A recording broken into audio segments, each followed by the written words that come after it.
بسم الله الرحمن الرحيم. Menjalani aktivitas kehidupan kita, semoga hidup hari ini mendapat bimbingan dari Allah sehingga bisa lebih baik dibandingkan dengan hari-hari kemarin yang telah kita lalui. Sebelumnya saya mohon maaf, setengah jam kita sedikit terlambat memulai kajian karena ada dua kondisi. Tadi sedikit kami mengantri di arah masuk ke sini dekat pemakaman, dan yang kedua memang sampai tadi malam kami masih menerima tamu. Baru tiba dari Dumai sampai Bekasi itu jam 9, langsung mendapatkan dua orang tamu istimewa. Sampai setengah 1 kami menerima tamu itu. Pertama, tamu dari Jeddah. Beliau adalah salah seorang dai, tokoh dunia, ya Abdul Hay'ah Al-Alamiyah di Tahfidhul Quranul Karim, yaitu semacam lembaga internasional untuk pengembangan hafalan atau penghafal Quran di seluruh dunia. Ya, tadi malam datang, kita diskusi bagaimana diantaranya membangun program untuk meningkatkan para penghafal Quran di Indonesia. Saya tadinya berkenan untuk mengajak ke sini, tapi karena beliau ada sedikit agenda hari ini, kita akan atur pertemuan lagi 2-3 hari ke depan, karena Kamisnya beliau akan kembali. Dan berita baiknya nanti insya Allah kami akan coba usahakan untuk membangun semacam pelatihan penghafal Quran yang nanti akan dicek insya Allah ya, oleh pengecek hafalan, tahsin, baik juga mukri. Kalau mukri itu beda dengan qori ya. Kalau qori pembaca, kalau mukri dia yang membacakan, penyimak, meneliti. Ya, mudah-mudahan nanti ada langsung dari luar sana yang bisa mengecek bacaan-bacaan dan memberikan tips untuk menghafal Quran insya Allah. Yang kedua, ada tamu juga spesial dengan pendampingnya 3 orang, yaitu diantara tokoh awal-awal salafi di Indonesia, ya Ustaz Abu Nida, datang berkunjung kepada kami. Masya Allah, alhamdulillah, makan nasi goreng sama-sama ya, malam dialog, dan alhamdulillah banyak hal yang kami bicarakan, bagaimana membangun sinergi dakwah di Indonesia ini dengan baik. Dan beliau mendukung juga ya dakwah yang kami sampaikan selama ini, manhaj berdakwah, dan bagaimana mengatasi perbedaan-perbedaan yang seringkali muncul di masyarakat. Dan tidak ada satu huruf pun dari lisan beliau mengatakan dakwah kami menyimpang, manhaj kami bermasalah. Alhamdulillah tidak ada. Ya, bahkan dengan dialog itu nyaman, diskusi dan mendengar dengan baik ya. Yang sulit itu kan kalau ada orang yang diajak dialog nggak mau datang, ya, dan kemudian menuliskan sesuatu yang sudah kita ingatkan. Kalau menulis sesuatu itu mengambil dari cuplikan-cuplikan video, ya, yang tidak tahu dan tidak hadir di majlisnya, itu mengundang kontroversi. Dan kemudian nanti kalaupun dibalas nggak akan pernah selesai. Kasihan umat ini. Ya, banyak hal yang besar yang harus dipikirkan. Jangan banyak berselisih, jangan banyak memikirkan hal yang tidak produktif, nggak ada manfaatnya gitu kan. Dan saya tidak terganggu dengan itu semua. Karena itulah saya pesankan, lebih fokuslah untuk belajar mengisi kebaikan-kebaikan, dan jangan saling mencela, termasuk pada siapapun yang barangkali ada hal-hal yang kurang berkenan dengan kita karena belum tahu tentang keadaannya. Anda kalau dipuji pada sesuatu yang tidak dimiliki, jangan bangga. Dan kalaupun Anda dicela pada sesuatu yang tidak Anda miliki, nggak usah marah. Anda dicela pada apa yang tidak Anda punya, ngapain marah? Nggak ada kerjaan tuh ya. Kalau Anda marah, berarti Anda memiliki apa yang dicela itu saja. Dan tidak ada hubungan dengan materi kita hari ini ya. Karena itu sudah ya, case closed, sudah semuanya selesai, nggak ada persoalan yang macam-macam. Sekarang kita kembalikan pada fikih sholat yang kita bahas hari ini. Baik, sepakat? Kalau tidak saya pulang deh. Baik teman-teman sekalian, saya karena harus masih menerima tamu ini ya, beberapa ke belakang ini Masya Allah dari Libya, dubesnya datang, ada dai dari Mesir. Nanti kalau teman-teman mau datang Kamis depan pun, Kamis nanti kami menerima mufti dari Singapura nanti ya, datang, insya Allah kita bikin acara sama-sama di akhir. Dan tidak pernah kami mengundang gitu kan. Jadi ada berita sampai mau datang. Bahkan semalam tadinya sama Syekh dari Madinah, Syekh Tariq, cuma karena beliau sudah agak uzur, kemudian terlampau malam tidak sempat kita berjumpa. Baik, bismillah. Materi kita di pertemuan lalu dalam pembahasan sifat salat Nabi SAW telah sampai pada bagaimana cara berdiri dalam salat dan menyusun saf. Pembahasan ini penting tentang salat tidak hanya sekedar menjadikan sholat kita baik dalam menunaikan ibadah, tapi sekali lagi putar kembali pelajaran kita di awal untuk bisa menghadirkan karunia Allah Subhanahu wa taala yang dijanjikan kepada kita dalam bentuk 5 keutamaan itu. Ini yang jadi ukuran kita benar tidaknya sholat kita. Saya ingin selalu tegaskan ini karena jangan-jangan selama ini sholat tapi kita tidak bisa mendapatkan poin-poin dari sholat kita. Ingat, orang sholat pasti baik, baik perilakunya, lisannya, sikapnya, sifatnya. Quran surah 29 ayat ke-45. Ya innas sholata tanha 'anil fahsya wal munkar. Saya sudah pernah jelaskan. Orang sholat kalau baik sholatnya, pembawaannya akan tenang, hatinya tenang, pikirannya tenang, kenyaman dalam menjalani segala aktivitas. Quran surah ke-20 Taha ayat ke-14, wa aqimis sholata lidzikri, tunaikan salat sebagai zikir kepadaku, dan fungsi zikir itu menghadirkan ketenangan dalam jiwa. Quran surah ke-13 ayat ke-28. Ya, ala bi dzikrillahi tatma'innul qulub, yakinlah jika zikir Anda benar kepada Allah, dampaknya ke hati pasti tenang. Yang ketiga, orang yang salatnya benar pasti akan ada kemudahan dalam seluruh aktivitas hidupnya. Dijamin oleh Allah di Quran surah ke-65 At-Talaq ayat 2 sampai 3, wa may yattaqillaha yaj'al lahu makhraja. Siapa yang bisa meningkatkan takwanya kepada Allah, maka kesulitan hidupnya akan dibuka oleh Allah, diberikan jalan keluar. Wa yarzuqhu min haitsu la yahtasib, bahkan rezekinya pun dimudahkan oleh Allah dari sisi yang tidak diduga. Sekali lagi mohon maaf ya, kalau kita punya masalah nggak tuntas-tuntas, termasuk rezeki selalu sulit, barangkali bukan karena kemampuan kita tidak bisa mengatasinya, mungkin karena kurang takwa. Nah, jika Anda ingin berusaha meningkatkan takwa, dari mana mulainya? Ditafsir di Al-Baqarah ayat 2 sampai 3. Itu kalimat takwa pertama. Dzalikal kitabu la raiba fi hudal lil muttaqin. Cara takwanya ayat 3-nya. Alladzina yu'minuna bil ghaib wa yuqimunas shalah. Dan yang keempat, orang yang salatnya benar akan mudah dikabulkan doanya, termasuk yang ia panjatkan dalam salatnya. Seperti Nabi Zakaria pernah meminta, yang saya pernah kisahkan, berumah tangga, belum punya keturunan, rambut sudah memutih, fisik letih, bermohon dalam sholat, dikabulkan oleh Allah dan punya keturunan. Kisahnya ada di Quran surah ketiga Ali Imran ayat 38 sampai 39. Dan yang kelima, yang terakhir, orang yang sholatnya benar pasti dijamin oleh Allah akan mudah meraih kesuksesan dan kebahagiaan sesuai dengan kadar maslahat hidupnya. Ya, bukan bagaimana tingginya dicapai, tapi sesuai dengan kadar maslahat hidup yang bermanfaat untuk kita. Ada di Quran surah ke-23 Al-Mu'minun ayat 1 sampai 2. Qad aflahal mu'minun alladzina hum fi salatihim khashi'un. Bagaimana meraih itu? Kita sudah jabarkan dari mulai berwudu, dari mulai menghadap kiblat, dari mulai berdiri sampai menyusun saf. Karena Nabi memberikan rumus, ya, di Al-Bukhari seperti saya sampaikan, Nabi sampaikan, "Shallu kama ra'aitumuni sholli." Salatlah kalian persis seperti melihat saya salat. Nah, materi ini akan menghadirkan turunan dari pernyataan Nabi tadi di Al-Bukhari nomor hadis 631 dan 651, "Shallu kama ra'aitumuni usolli." Ya, salatlah kalian seperti melihat saya salat. Kita nggak pernah melihat Nabi salat karena zaman kita berbeda. Ya, keadaan kita berbeda, bahkan di mimpi pun belum tentu bertemu Nabi. Karena itulah kita akan melacak dari orang-orang yang pernah melihat Nabi, disampaikan pada generasi setelahnya, sampai kemudian kepada kita. Maka materi hari ini adalah yang akan kita bahas tentang cara memulai sholat, cara bertakbir. Kemarin kita sudah sampai berdiri ya.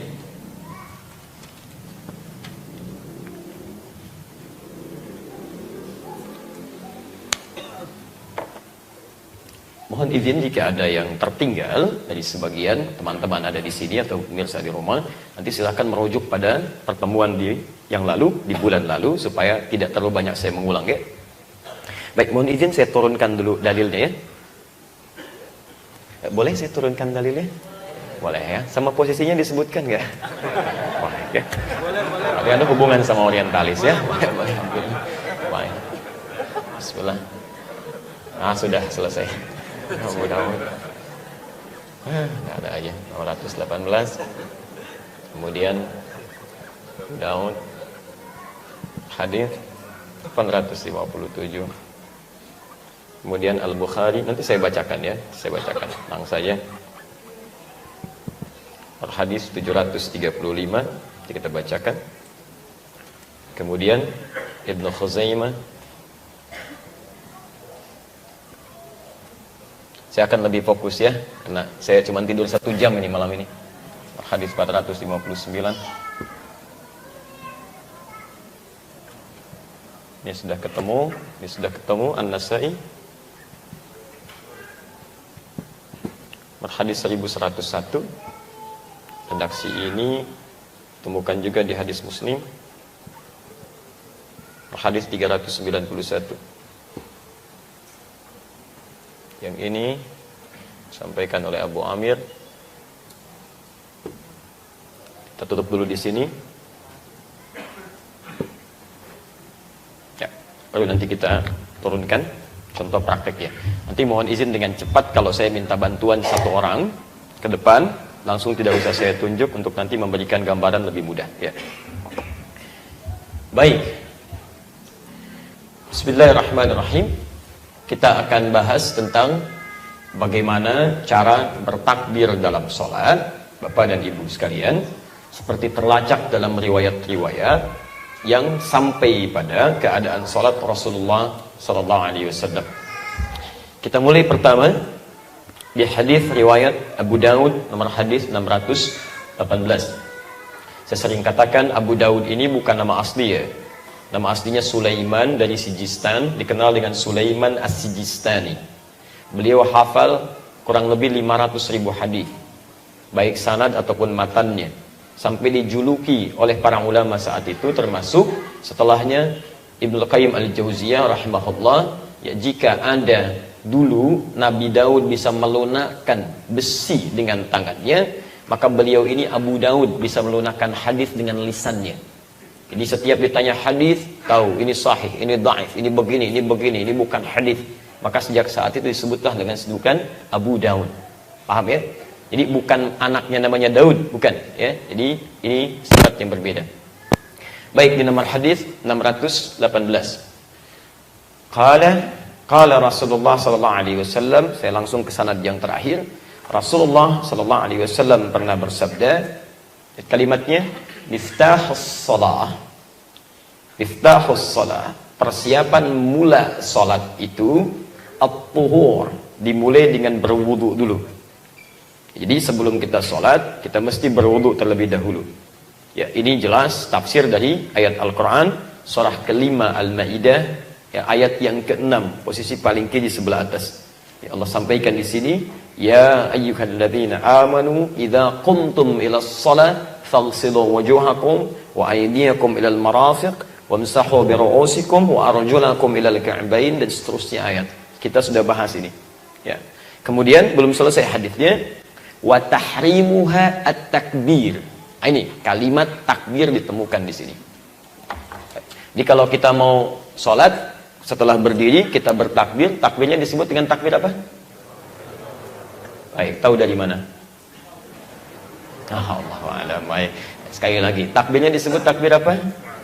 Oh, enggak ada takbir Allahu a'lam. Yang ada cuma 2, kalau tidak takbiratul ihram atau takbir intiqal. Perhatikan, ini dari sini penamaannya, dari Abu Daud nomor hadis 618. Baik ya, wa tahrimuha at-takbir. Saya tuliskan kalimatnya, wa tahrimuha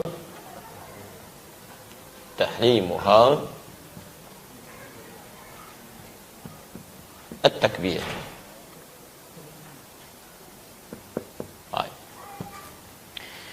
Dan perhatikan cara menerjemahkannya. Ya, perhatikan cara menerjemahkannya. Awal persiapan sholat dimulai dengan wudu, wa tahrimuha at-takbir, dan dengan bertakbir, dan dengan bertakbir maka diharamkan dalam sholat itu segala hal yang tidak terkait dengannya. Jelas ya? Dan diharamkan dalam sholat itu segala hal yang tidak terkait dengannya. Dari tulisan ini nanti, atau redaksi yang disampaikan ini, muncul nanti istilah para ulama yang menyebut dengan nama takbiratul ihram. Ya, nanti saya turunkan kenapa disebut dengan takbiratul ihram dari bahasa hadis ini. Boleh saya menghapus dulu? Yang ini boleh? Baik, bismillah. Baik. Perhatikan sini. Ini saya beri tulisan ke sini, saya alihkan ke sini ya. Dari sini muncul istilah takbiratul ihram.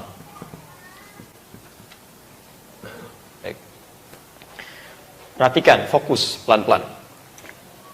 Bapak dan Ibu, kata tahrim ataupun ihram, akar katanya, dasarnya, itu terambil dari kalimat haram. Haram. Apa artinya haram? Halo? Nah, biasa ya.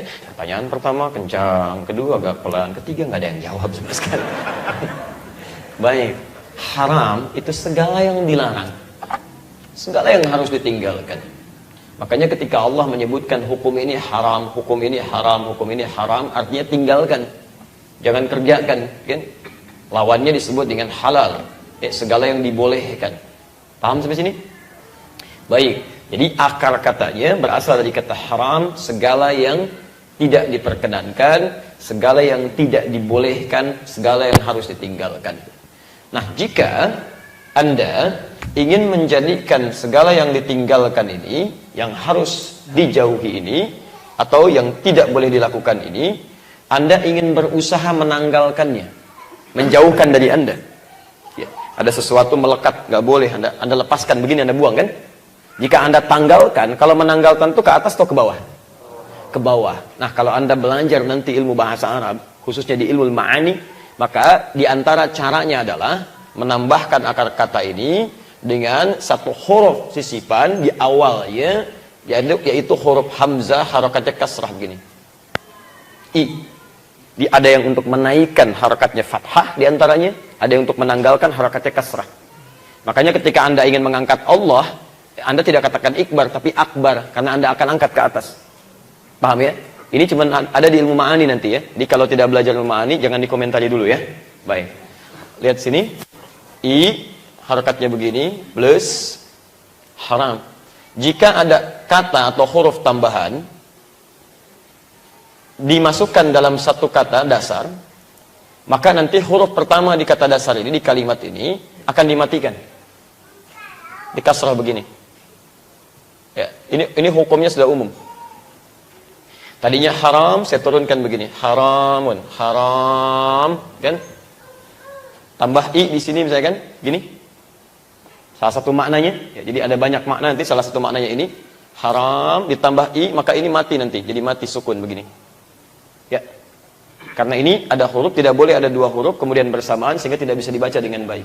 Maka ketika digabungkan i ini mati disatukan jadi apa? Ihram. Kalau ini Anda satukan takbir dengan ihram, maka muncul istilah takbiratul ihram, yaitu perhatikan, takbir yang saat dilakukan Anda berusaha menanggalkan, menjauhkan segala hal yang tidak terkait dengan sholat. Paham? Jadi ketika Anda mulai bertakbir, kalau bahasa bebasnya, Anda mulai bertakbir, buang urusan dunia ke belakang. Gak usah dibawa segala hal yang tidak terkait dengan sholat. Yang jadi persoalan, ketika orang mulai bertakbir, banyak orang yang masih membawa hal yang tidak terkait sholat.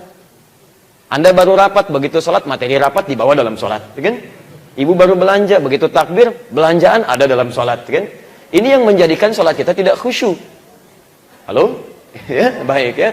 Termasuk nanti Anda sholat, materi sekarang pun dibawa dalam sholat. Gitu kan? Baik. Jadi, ketika kita sudah mulai bertakbir, ini sudah ada isyarat. Kenapa disebut dengan takbiratul ihram? Ini makna dari sini. Kita harus berusaha. Kalau sudah kita bertakbir, maka buang, tinggalkan, tanggalkan segala hal yang tidak terkait dengan sholat kita. Paham sampai sini? Baik, jelas? Belum saya teruskan ya. Baru sebagian.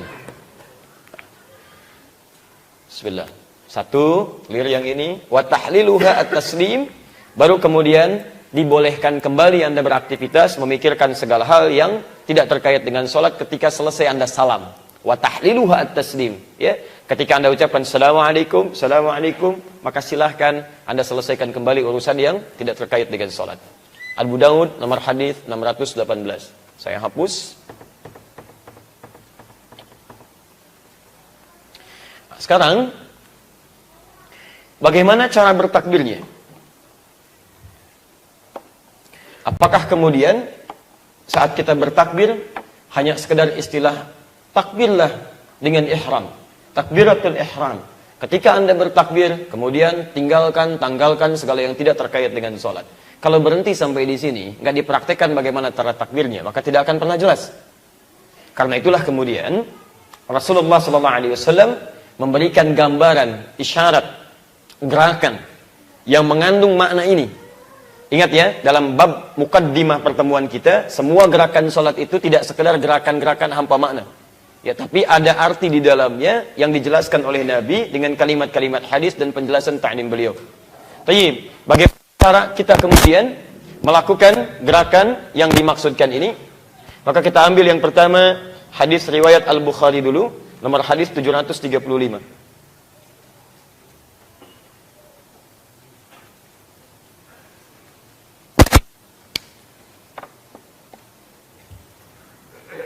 Sudah?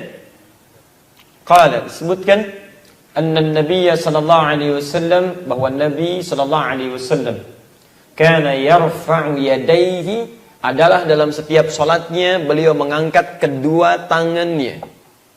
Awas, hati-hati ya. Hadwa mankibaihi, sejajar dengan bahunya. Baik, nah, pemirsa di rumah, kita akan coba lihat, dan teman-teman semua, bagaimana cara praktek mengangkat tangan ini sejajar dengan bahunya. Kita lihat kawan kita yang tidak usah pegang penghapus, tapi langsung saja menghadap ke kamera untuk memberikan contoh ya. Baik, di sini. Baik, silakan kita lihat. Baik, bismillahirrahmanirrahim. Kita lihat cara yang pertama. Ya, Al-Bukhari nomor hadis 735, anna Nabiyya sallallahu alaihi wasallam, bahwa Nabi sallallahu alaihi wasallam kana yarfa'u yadayhi hadwa mankibaihi. Beliau mengangkat kedua tangannya, kan? Sampai telapaknya sejajar dengan bahunya. Silahkan, kira-kira seperti apa? Baik ya. Bahunya sebelah mana sini ya? Baik, maka turunkan sedikit di sini, turunkan sedikit di sini. Baik, sejajar dengan bahunya. Jadi posisi di sini. Paham ya? Baik, saya ulang, posisi di sini, sejajar dengan bahu. Awas, awas. Saya ingin tekankan dulu ya. Jadi, pernah kami jelaskan, tangan itu disebut yad. Tapi ketika dalam ibadah, itu rinci sekali. Karena tangan punya bagian-bagian. Kalau disebutkan tangan, itu berarti dari mulai ujung jari ini sampai dengan ke sini. Ya, persendian yang dekat bahu. Ini tangan, yad namanya, yadun. Paham? Baik. Nah, batas ini disebut dengan kaf namanya, sampai sini. Kaf itu telapak tangan. Sampai sini, ini persendian yang di sini, ini disebut dengan rusghan. Rusghan. Ya, nanti saya turunkan begitu kita akan bertakbir dan bersedekap. Ya, bagaimana posisinya? Nanti ini akan disebutkan. Sampai sini disebut mirfaq namanya. Jamaknya marafik. Ya, Anda harus jeli betul dengan kalimat-kalimat ini, karena nanti baik dalam Al-Qur'an ataupun dalam hadis, ketika Allah dan Rasulnya meminta kita mengamalkan amalan terkait dengan tangan, nanti akan ada batas-batas dengan nama itu. Saya beri contoh.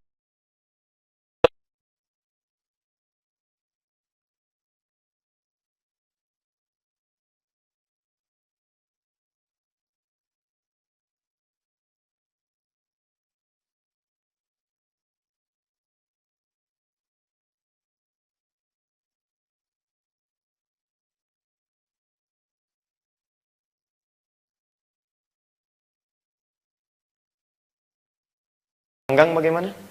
Terbuka begini. Nah, mari kita ambil, tanyakan pada hadisnya. Jangan ikut pilihan orang, gitu kan? Baik, kita lihat bagaimana Nabi mencontohkan.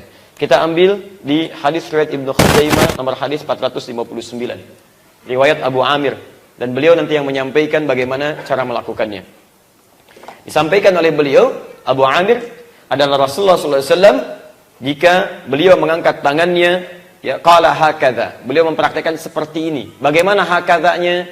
Ternyata mengangkat telapak tangannya, menghadapkan ibu jarinya keluar, tidak terlampau rapat begini, tidak juga renggang seperti ini. Ternyata menjulur biasa saja. Ya, nggak pakai biasa saja, ya. Jadi begini, ini tidak terlampau terbuka begini, tidak juga rapat seperti ini. Jadi terlampau menjulur, rileks saja biasa. Jangan berlebihan, ya. Jadi ketika Anda mengangkat tidak terlampau tegang seperti ini, tidak juga terbuka seperti ini, tapi kita bertakbir seperti biasa. Jelas? Baik. Kalau sudah dipahami seperti ini, yang paling penting dari mengangkat tangan ini, ketika Anda bertakbir disebut dengan takbiratul ihram. Poin pentingnya ini namanya.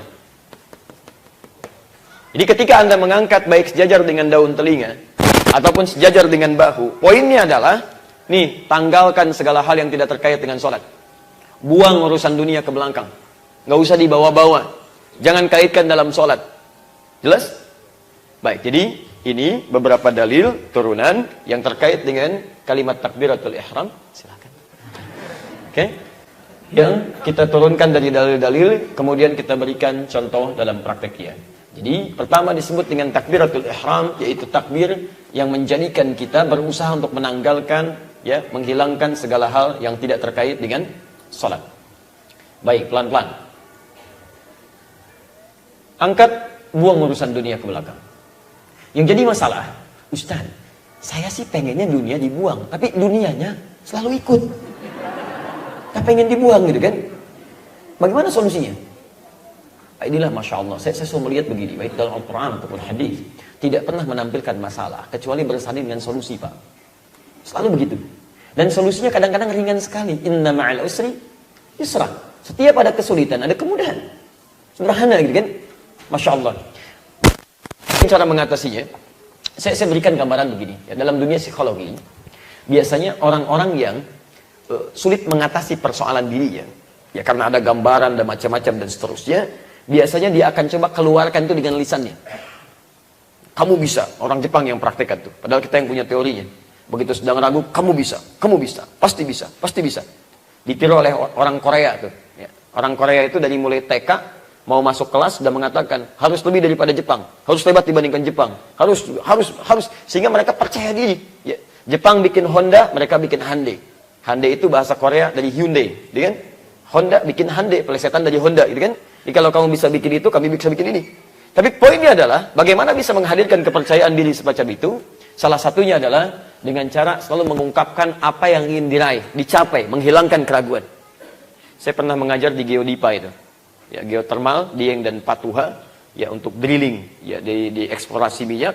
Itu begitu kami datang, karyawannya termasuk dari level top manajemennya, itu mereka berbaris menghadap ke visi perusahaan, itu dibacakan berulang-ulang supaya tertanam dalam dirinya itu. Masya Allah. Yang punya konsepnya siapa? Lihat kalimatnya. Nabi SAW menyampaikan.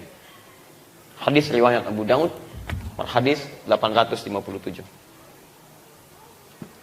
Qala innahu la tatimmu salatun li ahadin minan nasi. Sungguh tidak akan pernah sempurna. Perhatikan, beda redaksi hadis ini. Sungguh tidak akan pernah sempurna salat seseorang dari kalangan manusia hatta yatawaddaa, sampai dia memulai dengan wudu dulu. Sampai dia memulai dengan wudu terlebih dahulu. Fa wada'al wudu mawadhi'ahu. Maka kemudian dia berwudu dengan sempurna sesuai dengan letak-letak yang harus dibasuh dalam wudunya.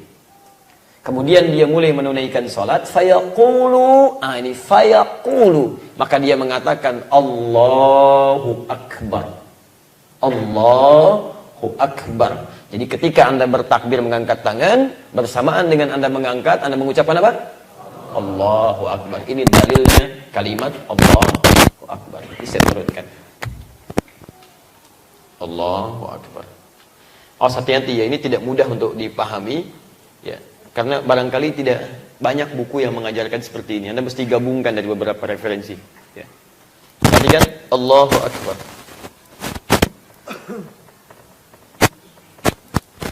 Jadi begitu tangan mengangkat, buang urusan dunia ke belakang, mulut mengatakan Allahu Akbar. Apa artinya Allahu Akbar?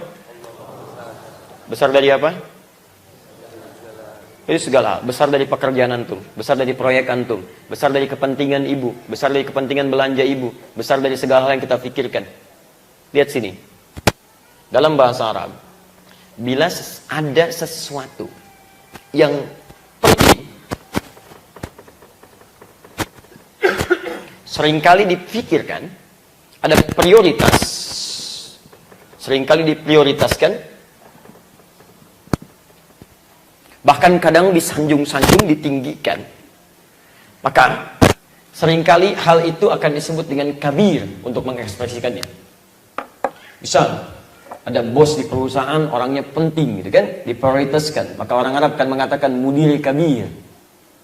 Ada ustaz gitu kan, penting, ilmunya bagus dan sebagainya, diprioritaskan dalam ta'lim, dalam macam-macam. Orang akan katakan Syekh Kabir, Masya Allah, ya Ustadz Kabir dan seterusnya. Ada masjid yang bagus, penting, prioritas dan sebagainya, besar lagi, maka orang akan menyebut Masjid Kabir, ya. Jelas di sini? Tayyib. Nah, kadang-kadang yang membuat kita selalu membawa hal-hal yang tidak terkait dengan sholat, aspek dunia kita dibawa dalam sholat, karena kadang sebelum sholat kita masih memprioritaskan hal-hal yang kita pikirkan tadi. Ada orang yang masih memprioritaskan rapatnya, kan?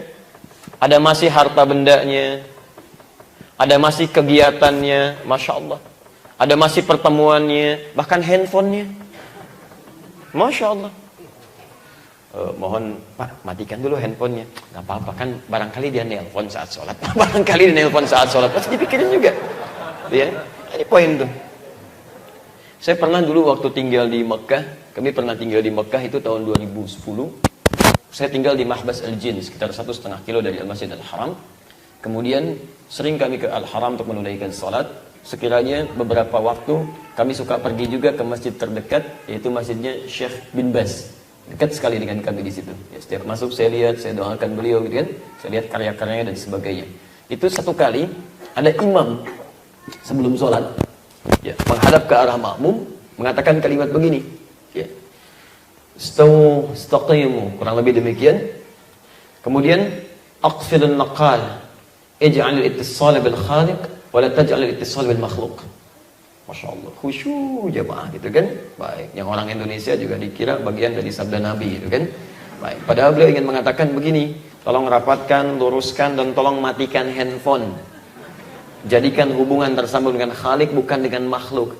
Anda bisa bayangkan, zaman Nabi nggak ada himbauan untuk mematikan handphone, ya kan? Zaman sahabat, zaman tabi'in. Pertanyaannya, kenapa kalimat itu keluar? Karena barangkali seringkali imam memulai sholat terganggu dengan suara handphone di belakang. Ya, tatitut muncul sana sini gitu kan.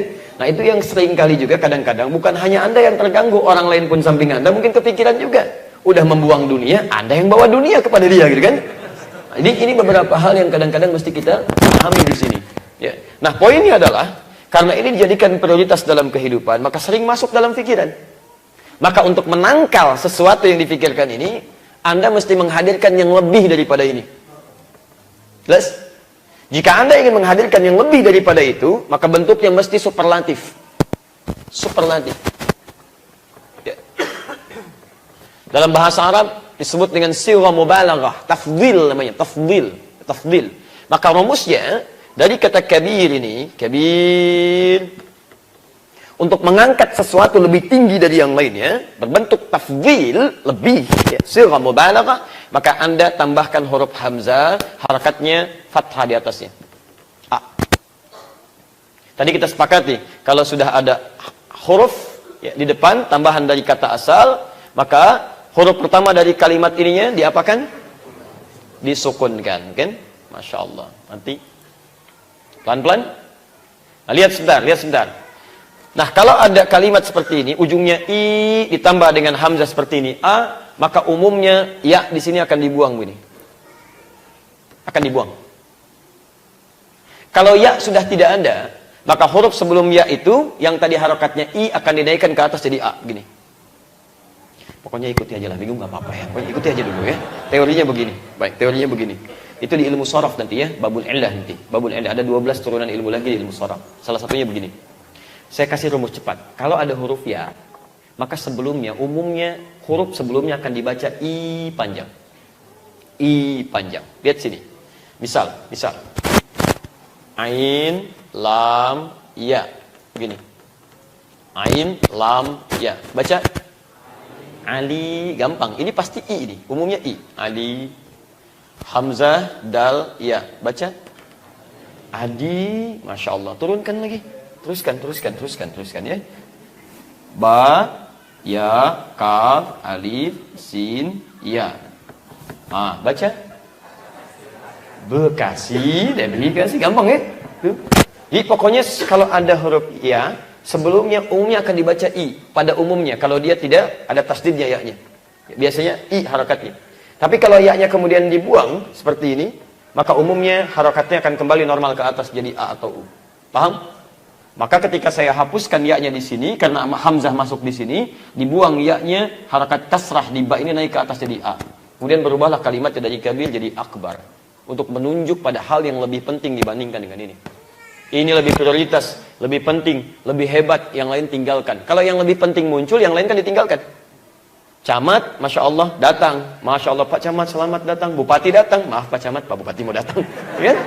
Sebentar, Bupati datang, selamat datang Pak Bupati, Gubernur datang. Maaf Pak, Bapak telah tiba. Bapak sudah lain. Tapi ketika Anda masuk ke masjid, semua nggak ada yang penting. Karena semuanya itu hamba. Yang lebih penting ini, Allah. Ini lebih penting. Maka seakan-akan Nabi ingin mengatakan, hei, ketika Anda mulai bertakbir, nggak ada yang lebih penting dibandingkan dengan Allah. Nggak ada nilainya yang lainnya. Nggak ada nilainya. Masya Allah, buang semua itu.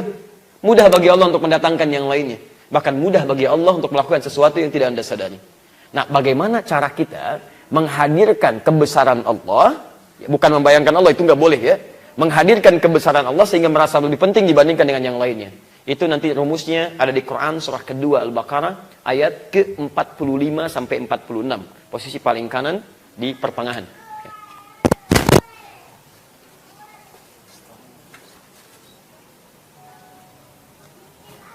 Baik. Bismillah. Wasta'inu bis-sabri was-salah. Wa innaha lakabiratun illa 'alal khashi'in. Awas, ini pembuka kekhusyuan. Anda selalu bertanya bagaimana caranya khusyuk dalam salat, dan Al-Qur'an memberikan jawaban. Wasta'inu bis-sabri was-salah. Dan jika Anda punya persoalan dalam kehidupan, maka mintalah solusinya kepada Allah dengan sabar menerima. Jangan mengeluh, saya sudah jelaskan ini. Kemudian mintalah solusinya dalam salat. Was-salat. Wa innaha, tapi sungguh salat itu lakabiratun, tidak mudah untuk dilakukan. Cukup berat dia. Illa 'alal khashi'in, kecuali bagi orang khusyuk. Bagaimana caranya khusyuk? Siapa orang khusyuk itu? Lihat ayat 46-nya. Alladzina yadhunnuna annahum mulaqu rabbihim. Baik.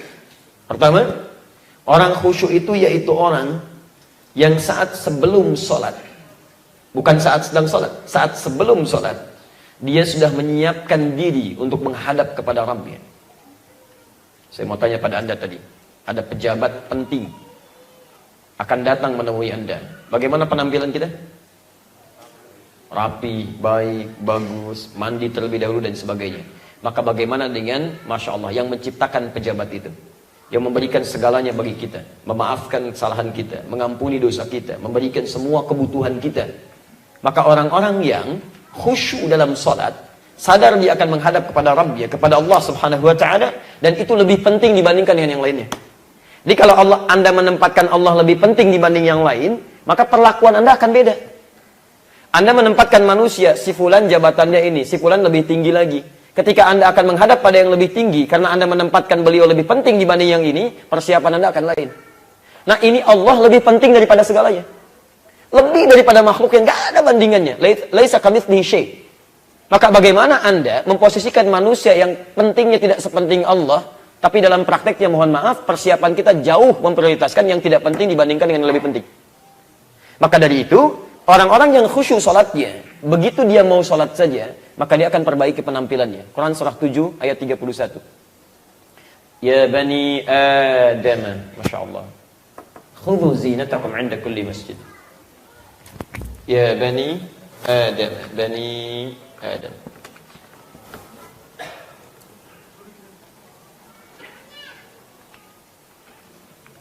Siapa itu Bani Adam? Halo? Siapa Bani Adam? Ya antum, kita. Ya. Manusia, kita manusia bukan? Manusia. Berarti ayat ini pun berlaku untuk kita. Jadi ketika Allah menyampaikan kalimat ini ditujukan untuk kita semua.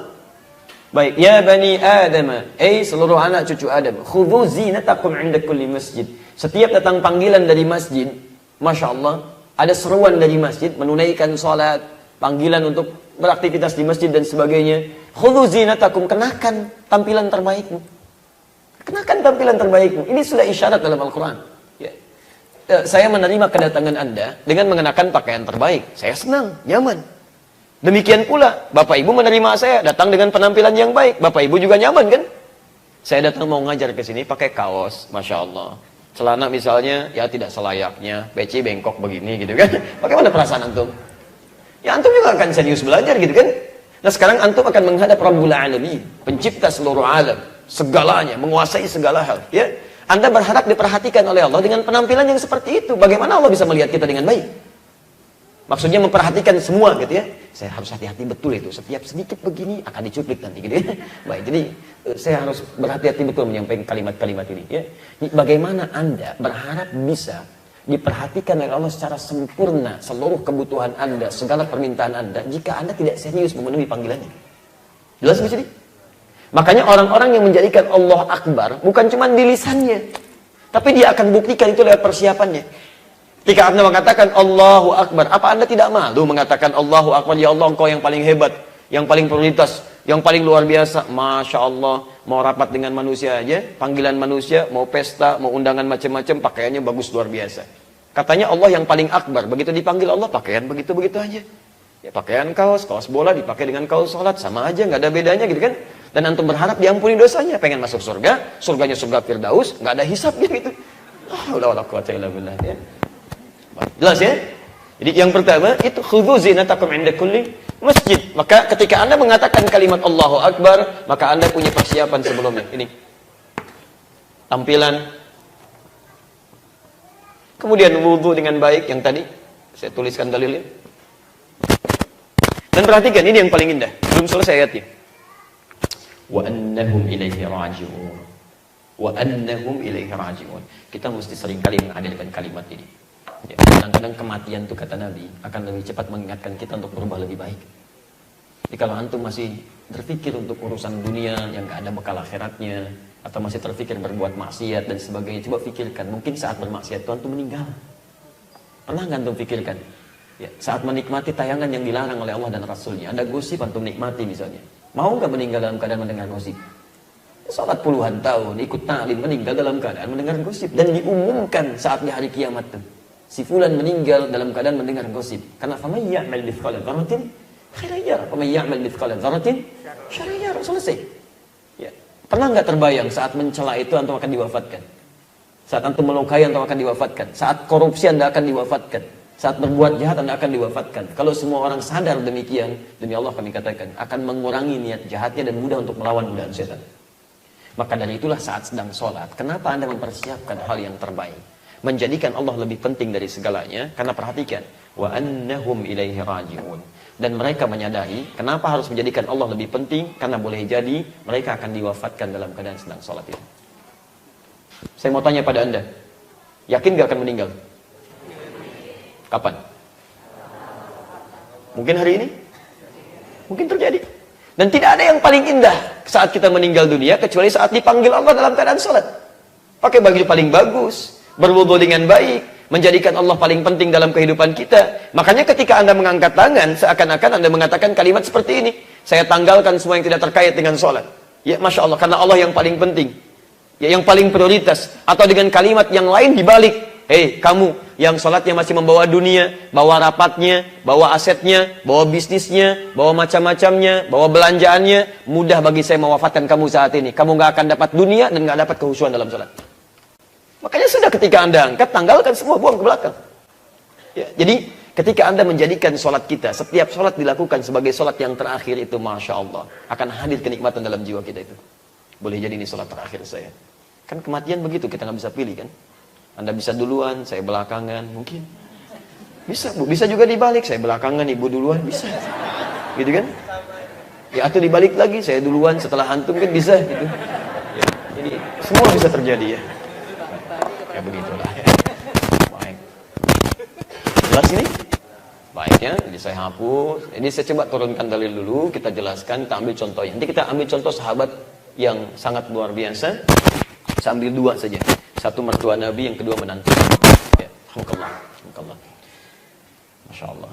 Dulu ada namanya sahabat kami, Ustaz Ahmad Muzambil. Ya. Disebut sahabat padahal saya belum pernah jumpa gitu kan. Karena biasanya kalau kita sama-sama mendekat kepada Al-Quran, mencintai Quran, sekalipun gak pernah jumpa, kita jadikan semua sebagai sahabat. Ya, ahli Quran satu dengan yang lain sering kali ingin bersahabat.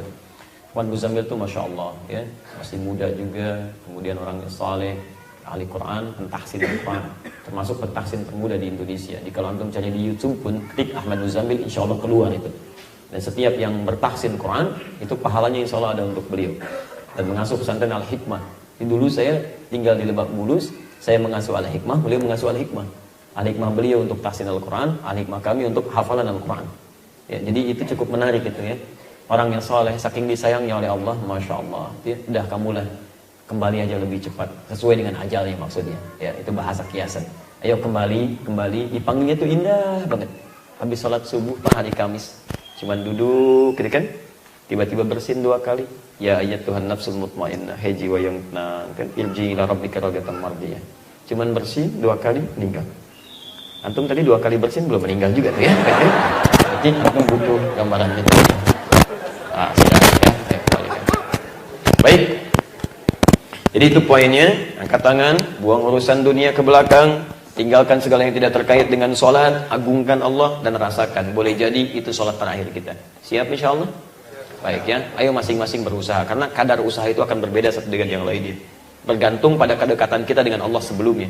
Makanya tolong tinggalkan maksiat, buang yang haram-haram, pekerjaan cari rezeki yang baik. Kalau itu bisa dilakukan, itu akan lebih cepat membantu untuk menghadirkan kehusuan.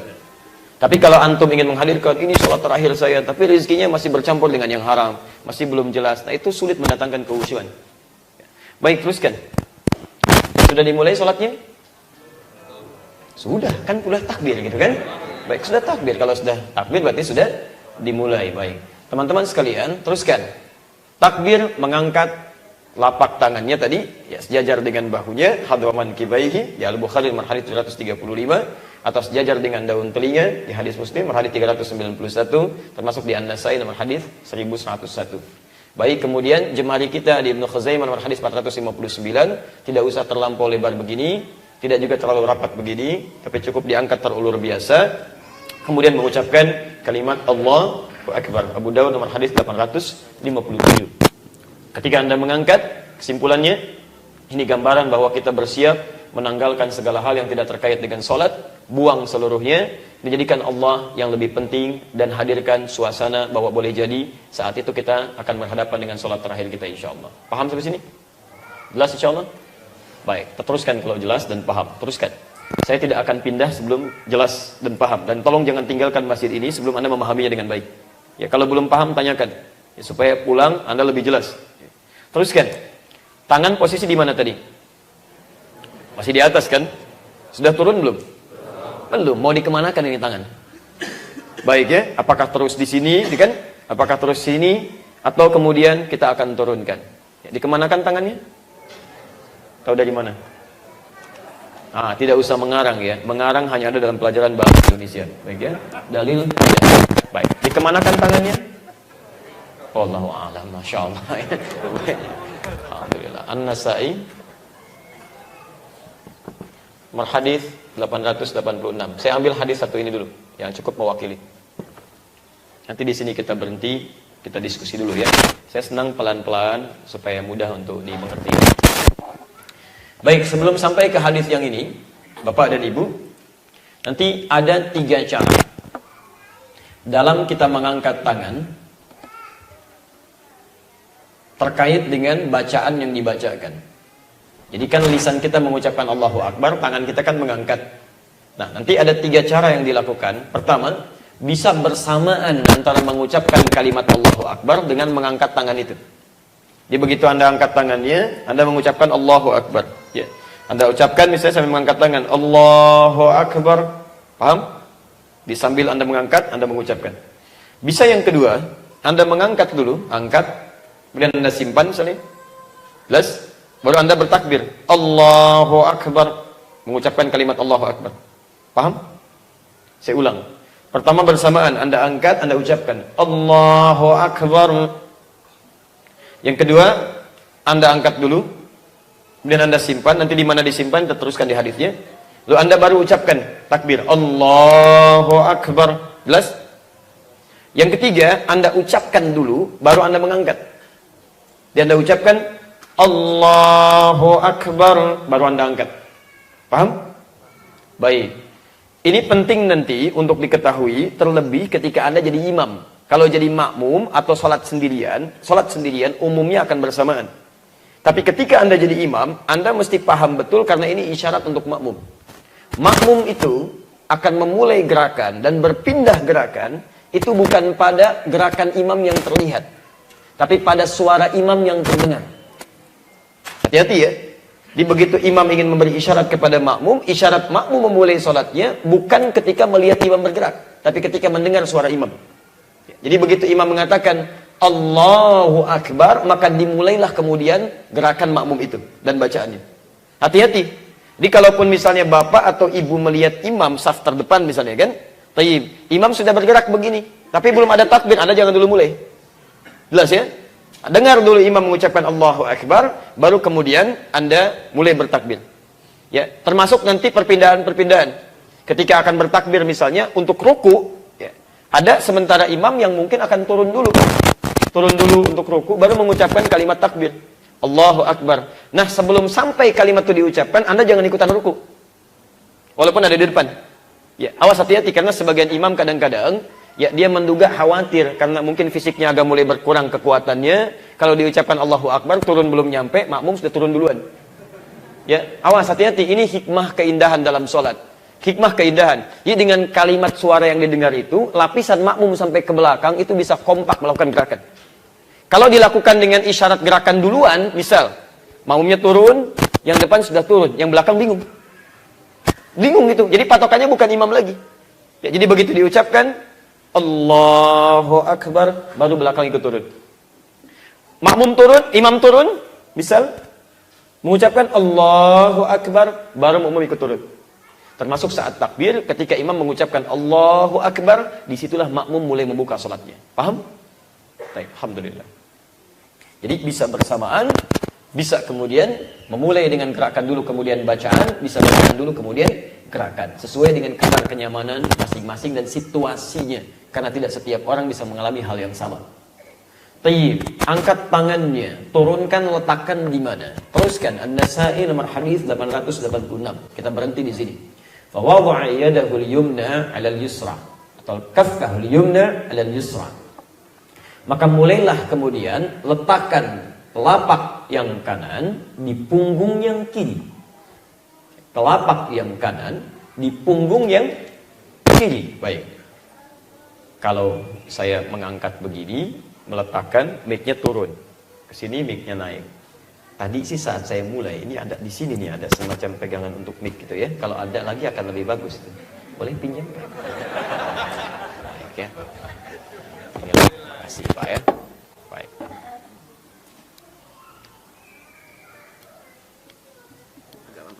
Baik. Pemirsa, supaya lebih mudah untuk mempraktikkan, jazakallahu khair. Teman-teman perhatikan gambarannya. Wada'a yadahu al-yumna, kaffahu al-yumna, maka letakkanlah ya telapak yang kanan ini di punggung yang kiri. Perhatikan cara meletakkannya, nanti ada beberapa cara. Yang pertama, telapak ketemu punggung langsung begini. Ya, jadi ini telapak ketemu punggung langsung di sini. Paham? Ini belum saya letakkan di tempatnya ya, harus sekedar mencontohkan saja. Di telapak yang kanan, di punggung yang kiri begini. Kedua, cara ini juga bisa pergelangan rusghan ketemu dengan pergelangan di sini. Ya. Tapi langsung ya. Jadi begitu Anda takbir, Allahu Akbar langsung ke sini. Ya.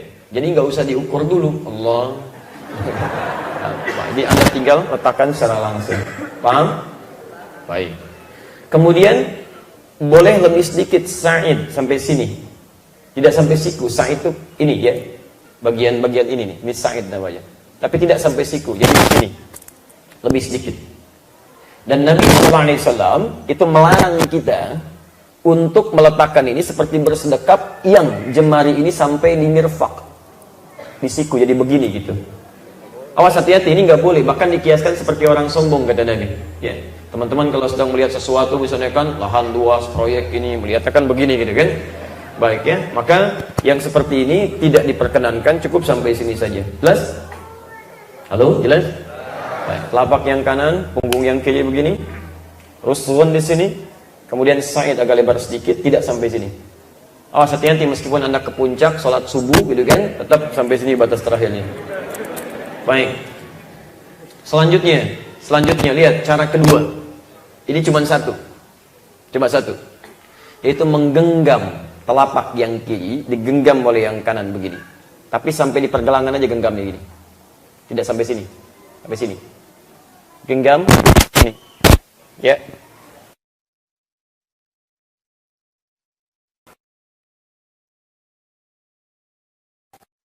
Jadi berpamti ya sini persis. Dan selanjutnya adalah menggenggam seperti ini. Ya. Jelas? Nah, sekarang perhatikan betul, perhatikan ya, teman-teman semua dan pemirsa di rumah, fokus sebentar. Redaksi dari mengangkat sampai menyimpan atau menggenggam, itu redaksi hadisnya menggunakan huruf fa. Fa itu harfu atfin rabitin baina syai'aini, ya. Huruf yang merangkai dua peristiwa dengan cepat, min ghairi hududin, tanpa batas, tanpa sekat. Jadi nggak ada jeda. Ini menunjukkan kalau dalam gerakan, antara gerakan satu ke yang kedua itu berlangsung cepat, tanpa diselingi oleh gerakan lainnya. Ya, jadi ketika Anda mengangkat, angkat seperti ini misal, sejajar dengan bahu, maka Anda langsung letakkan begini. Ya, tidak perlu diselingi dengan gerakan lain. Karena itu tidak pernah ditemukan dari hadis-hadis yang paling sahih, yang sampai yang paling palsu sekalipun, gerakan yang lainnya antara mengangkat sampai menutup ini, karena saking jelasnya. Ya. Misal, kalau ada sebagian yang cukup misalnya merenungkan terlalu berlebihan, saya nggak enak sama Allah, masa ini kan kiri sesuatu yang kurang baik umumnya, kanan lebih baik. Maka dia mencoba misalnya ketika mengangkat, dia menyimpan kanan duluan begini, kiri naik begini, tutup. Ya, kadang-kadang kaki ikut naik juga begini misalnya. Nah itu tidak perlu dilakukan. Kami alhamdulillah di rumah itu ada sekitar 1235 kitab hadis. Ya kita cek itu dari yang paling sahih sampai yang paling palsu. Mohon maaf saya tidak biasa menyalahkan orang. Ya cuman kita cari, ini nggak ditemukan dalilnya gitu. Sampai pemalsu hadis pun tidak tertarik memalsukan hadis ini saking jelasnya. Ya. Jadi cukup ketika Anda angkat, cukup letakkan saja, ya letakkan saja, tidak perlu Anda kemudian putar kembali. Jelas ya? Baik, alhamdulillah. Di mana diletakkan? Halo? Awas hati-hati. Kalau tahu katakan, kalau tidak tahu katakan apa? Allahu a'lam. Di mana diletakkan? Masya Allah. Baik, kita tanyakan kepada Allah Subhanahu wa taala dan bagaimana Allah mengajarkan kepada Rasulnya, Rasul menyampaikan kepada kita. Fawadha'a 'ala sadrihi, fawadha'a 'ala sadrihi, sadrun. Apa artinya sadrun? Tidak ada. Tapi Anda diperpanjang lagi ya, karena bahasa syariat itu berbeda. Dada itu ada dua. Ada bagian atas yang dekat ke sini, kerongkongan. Bahkan kadang disebut juga dengan kerongkongannya di sini. Sini. Ya, itu disebut dengan nahrun namanya. Nahrun pakai ha. Nahrun. Kalau pakai ha besar itu artinya sungai. Kalau ini dada bagian atas yang dekat ke kerongkongan. Kadang-kadang disebut kerongkongan dengan nahrun juga. Jadi ya, dada sini. Ada yang kedua sodrun. Jamaknya sudurun. Kalau sodrun, di dada bagian tengah, yang dimaksud rongganya, rongga di sini. Kata Ibnu Hajar al-Asqalani, ya ma bainal batni wan nahri. Jadi antara perut dengan bagian atas. Jadi di rongga yang di sini. Kan ada rongga di sini ya? Ada rongga yang tidak terlampau atas juga tidak terlampau bawah. Nah sekarang perhatikan. Nahrun itu bagian atas. Kalau disebutkan nahrun berarti tempatnya di sini, di atas. Mas ya? Di sini, lebih dekat kepada kerongkongan kita. Ya, makanya unta saat disembeli itu menggunakan kalimat nahr. Inna a'tainakal kautsar, fashalli li rabbika wanhar dan sembelilah, yang dimaksud unta. Karena unta itu saat disembeli dia nggak dijatuhkan, tapi akan dicari urat nadinya itu yang di sini, urat lehernya akan dicari, dipotong di dekat dada ininya. Makanya kalau antum nanti umrah insyaallah atau haji, dan saya bermohon kepada Allah semoga disegerakan bagi yang belum, semoga yang sudah punya kesempatan kembali, nanti main misal ke Hudaybiyah ya, ke Ka'kiyah, nanti akan dilihat tuh. Kalau misalnya dia algojonya, jagalnya punya golok yang besar, untanya yang lewat dia tinggal begini aja. Ya, kalau dia menggunakan pisau yang kecil, maka nanti akan diraba-raba di bagian dekat dada ini, ya, kerongkongannya, baru digesek begini, dia tinggalkan. Dalam berdirinya nanti disembelihnya. Beda kalau kemudian misalnya yang disembelih kambing, atau kemudian ayam, ya, atau domba, atau kemudian sapi, kerbau dan sejenisnya, maka kalimatnya akan berbeda, menggunakan kata zabaha namanya. Zabaha, dal, ba dan ha.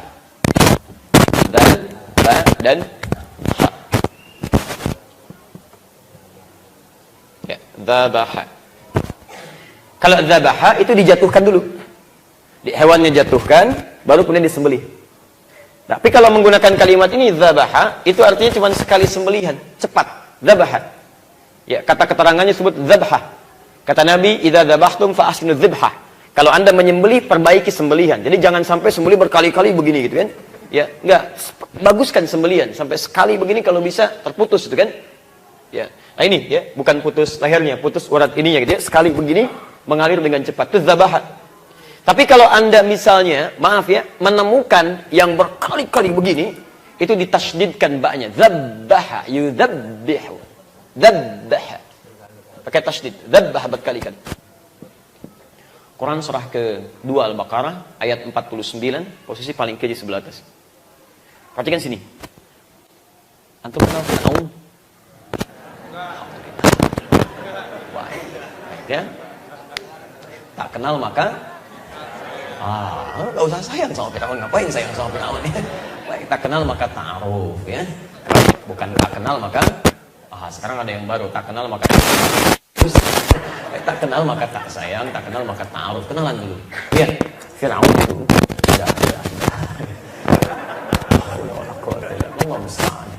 baik, Fir'aun itu di antara kekejaman dia ketika diinfokan bahwa akan datang lahir seorang bayi yang bisa menghancurkan kemegahan kuasanya, maka dia keluarkan dekret, dampingi setiap ibu yang tengah mengandung, lihat sampai melahirkan.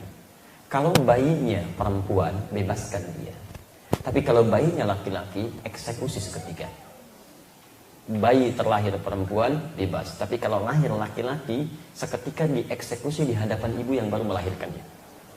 Perhatikan cara mengeksekusinya. Quran surah kedua ayat 49, posisi paling kiri sebelah. Wa idh najjaynakum min ali fir'aun yasumunakum su'al 'adzab. Dan ingatlah, pelajarilah ketika kami menyelamatkan kalian, hai umatnya Musa, dari keburukan siksa Fir'aun yang seburuk-buruk siksaan. Jadi kalau ada siksa yang kejam, ini yang paling kejam. Lihat kalimatnya, yudzabbihuna abna'akum. Menggunakan kata zabaha pakai tasydid. Jadi kalau laki-laki lahir, langsung disembelih.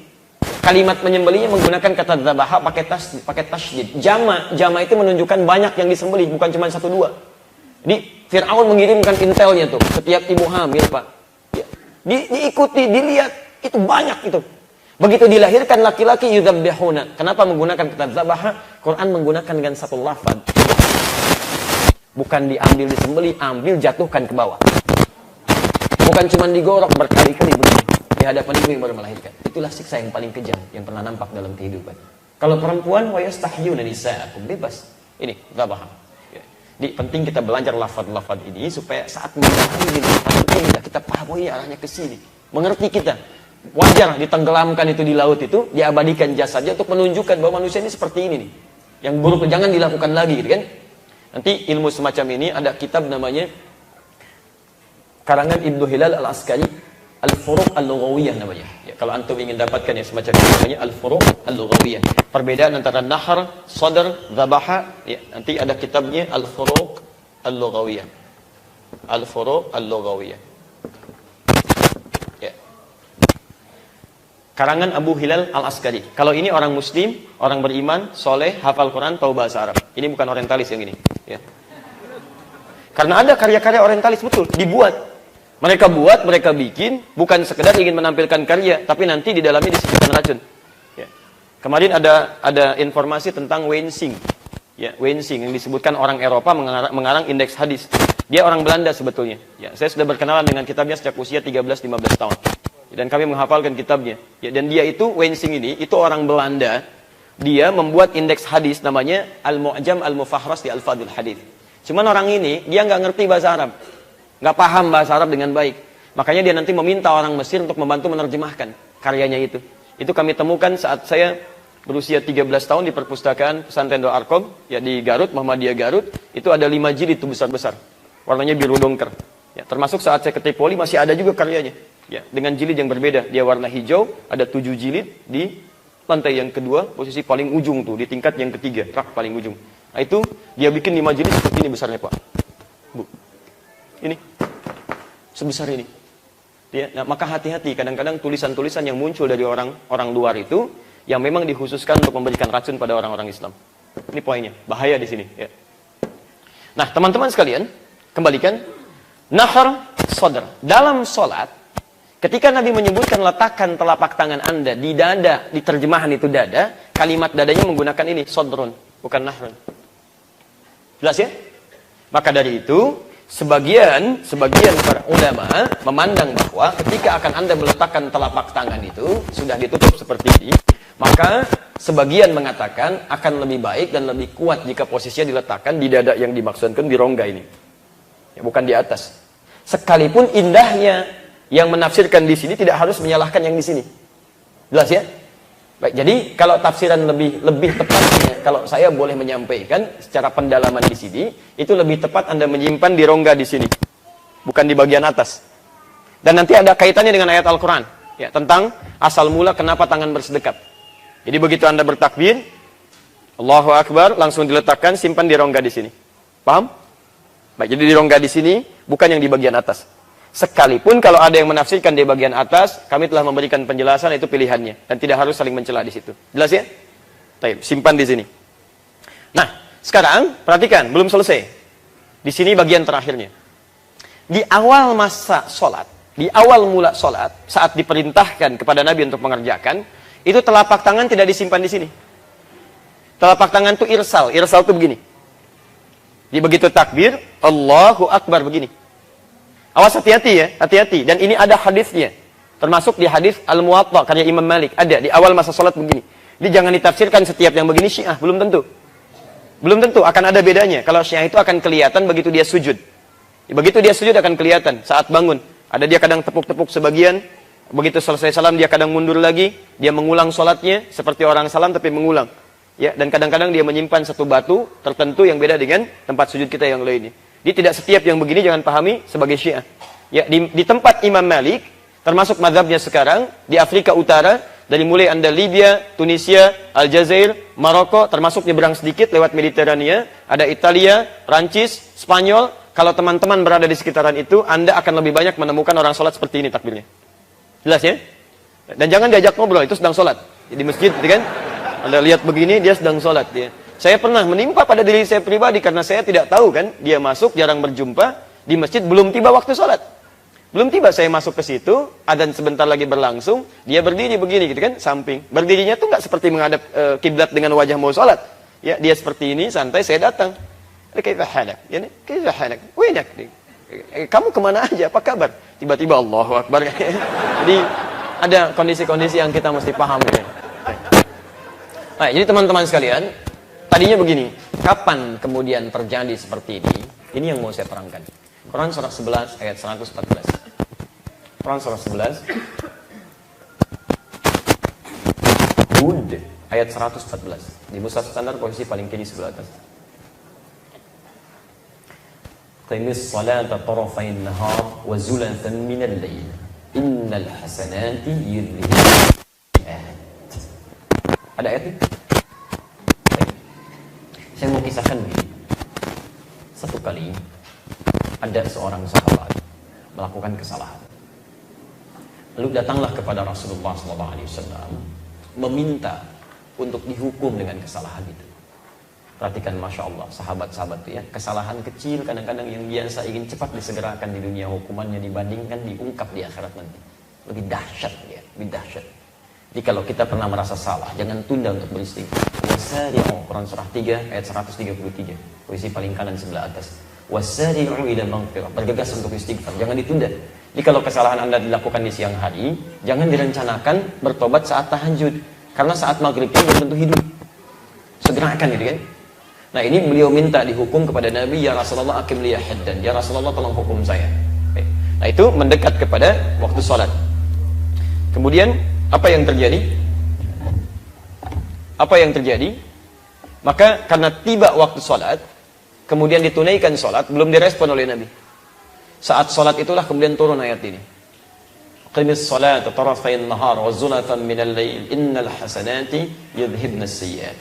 Begitu selesai salam, selesai sholat, ya, kemudian selesai beberapa masa, datang lagi orang ini mengatakan, akim liya haddan, ya Rasulullah tolong hukum saya. Maka dijawab oleh Nabi SAW, apalagi yang harus dihukum, karena telah turun ayat tentang itu. Apa ayat yang diturunkan? Ayat yang diturunkan adalah faidah dari sholat, manfaat sholat yang bisa menggugurkan dosa-dosa kecil yang pernah dilakukan antara dua sholat itu. Itu dikatakan dalam hadis riwayat Muslim, nomor hadis 233. As-salawatu ila as-salawat wal jumu'atu ila al-jumu'ah wa ramadan ila ramadan kaffaratun lima bainahunna. Di salat satu dengan salat yang lainnya, Jumat ke Jumat, Ramadan ke Ramadan, itu bisa menjadi kafarat kesalahan-kesalahan dosa kecil, malam takunil kabair, sepanjang bukan yang besar. Jadi kalau bukan dosa besar, itu bisa gugur seketika Anda mengerjakan salat. Ya, jadi kan kita kadang sering nggak sadar kalau perangkat tubuh kita itu mengerjakan kesalahan. Mata kan sering saya katakan, harusnya melihat yang baik-baik kan. Tapi ketika Anda lihat handphone, muncul iklan yang tidak baik, terlihat oleh mata Anda, itu sudah salah. Ya, keluar dari masjid, baru ngaji, begitu keluar, lihat aurat terbuka, itu sudah salah. Kan? Telinga dengar yang keliru. Kaki melangkah pada yang salah.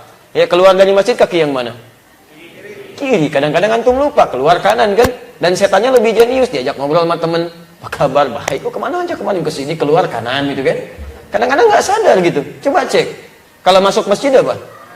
Kanan. Kan ketika Anda masuk kiri, Anda keliru. Keluar toilet kaki apa? Kanan. Ya, masuk masjid? Kanan sudah.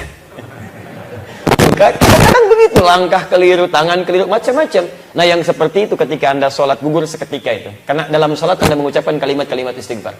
Nanti dalam ruku istighfar, bahkan nanti dalam iftitah Anda bisa memulai dengan istighfar dan seterusnya. Paham sampai sini?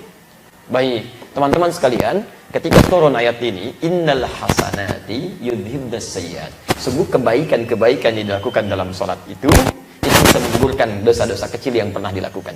Termasuk jika Anda pernah berbuat salah di masa lalu, ini bisa ditafsirkan demikian. Jika pernah berbuat salah di masa-masa yang lalu, cepat tutup dengan kebaikan-kebaikan.